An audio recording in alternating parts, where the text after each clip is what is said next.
You quit in the past, no one cares. Unless you quit now. So get up, go find a new mission, and get after it, man. Get after it. I'm here. I said I was gonna make it. I've been through hell, but I'm here. If you try to run somebody else's race, you're gonna fail. You're going to lose. You're not gonna make it to the finish line. You're gonna tire and give up. You gotta stop caring so much about the approval of others and living for their approval. And you've gotta be who God made you to be. Every storm you have been through was never used to kill you. It was always used to push you. If you look back over your life, if you hadn't gone through that, you wouldn't have had this. If you hadn't gone through this, you wouldn't have had that. Keep on going, keep pushing, and endure. And that's the message I want to have for you today. I don't know what you're going to see. I wish I could see into the future and tell you that everything's going to be all right. I can't do that. The reality of the fact is, some of you are on a journey, but you want the journey to be completed right away. You want it to hurry up and happen. You want everything to just go well instantly, but that's not how life goes. The way life flows and the way it goes, hey, that rhymes, and I wasn't even trying. But we got to learn, we have to learn in life that you got to learn how to endure. You can never achieve anything in life if you don't learn how to take a licking and keep on ticking. You got to live when it's raining. You got to live when the sun is shining. You got to keep on going no matter what life might hand. I don't care how strong you are. I don't care how intelligent you are. I don't care how tough you are. I don't care how resourceful you are. Sooner or later, you will run into something for which you have not been rated. And when it is too much, that's when we really want other people to help us with the load. That's when we desperately want somebody to lift this up off of them. And most of the time, we reach out to them because we have pressure beyond our PSI. And when they disappoint us, it is not the agony of living without them. It is the agony of going back to a weight load I must bear alone.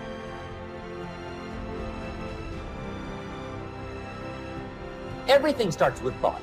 So you must be wise and careful what you think about, because that starts everything. You got to be wise and careful.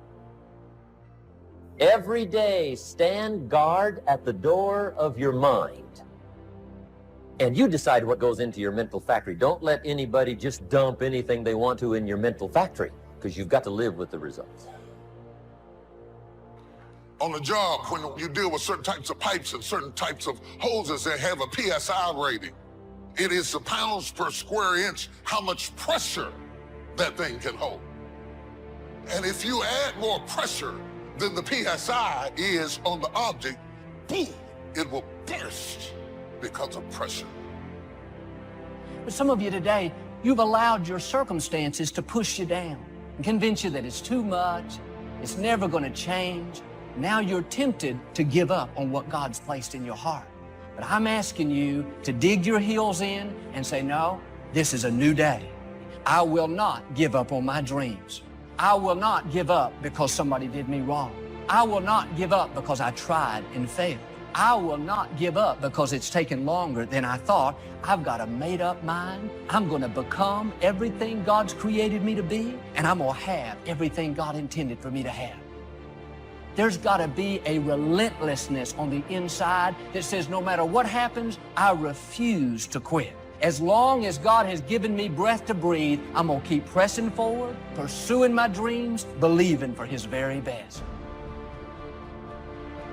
Everything about your life that God has for you is always outside of your comfort zone.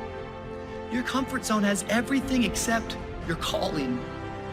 It's the pain and it's the challenge that expands my capacity. Consider it pure joy, my brothers and sisters, when you face trials of many kinds, because you know the testing of your faith is developing perseverance. There's a development process. Perseverance means my capacity got bigger. I can handle more.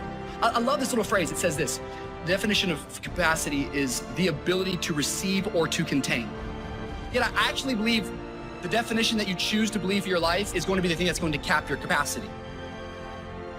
Your capacity grows the more you're able to release. It's releasing that gives you time for renovation. I'm challenging my capacity. Some of you in this room right now, the pain of releasing it is keeping you from growing your capacity. It's painful. It can feel like fire, but as the walls come down, your ability to contain and to receive more, it grows. Don't waste your pain. Someone say, don't waste your pain. So most people like to use that language. They don't want to commit themselves because commitment means, among many things, no excuse is acceptable. That's what it means. No excuse. That if you decided that you're going to do this, if it becomes hard, then do it hard. If it's difficult, so what? If it's inconvenient, so what? See, a lot of people made a commitment to come here tonight, but they looked outside and said, it's raining. The temperature dropped. It's cold outside. And they decide to give up on their commitment. And that's how people do about their dreams. They don't honor their commitment to themselves. Let me tell you what happens when you don't keep your commitment. Number one, it begins to deplete your self-esteem and it erodes your self-image. It weakens your faith in yourself. You don't feel good when you don't keep your commitments. The other thing is that you begin to develop weak relationships with people. People begin to realize they can't depend upon you. They can't rely on you because you won't keep your word. You establish that kind of reputation. Just think, what would your life be like if you decided to keep your commitments? What will all of our lives be like if we decided to keep our commitments? That we decided to do the things that we said that we were going to do? That we wouldn't even speak it unless we were going to do it? If we decided just for a week, just see what your life can be like. Just let's do it for a commitment to make it a 7-day commitment that I won't say I will do anything unless I'm going to do it. And find out what your life will be like. Let me tell you what, if you follow it through, if you keep your commitment to the commitment, at the end of the 7 days, you'll feel strong and powerful. Because by honoring your commitment, each time that you do, that empowers you. Whatever discipline that is required, whatever it is that you must do. So I'm suggesting, number one, commit yourself to live in the present. I saw the movie, The Dead Poets Society, Robin Williams, and they had a line in there, seize the moment. Many of us are not able to move forward and develop and manifest our greatness because we spend so much time looking back or worrying about the future. Seize the moment. See, you cannot go into the future and manifest your greatness when you have various things in your life that's blocking you. Let's look at how we can begin to keep our commitments. Remembering what Dr. Robert Anthony said about results. When you keep your commitments, you're able to produce some different kinds of results in your life. So how can we keep our commitments? And do we keep all commitments? No, we don't. You will not be at 100%. However, you will have a greater percentage rate of maintaining your commitments to yourself, whatever those things might be.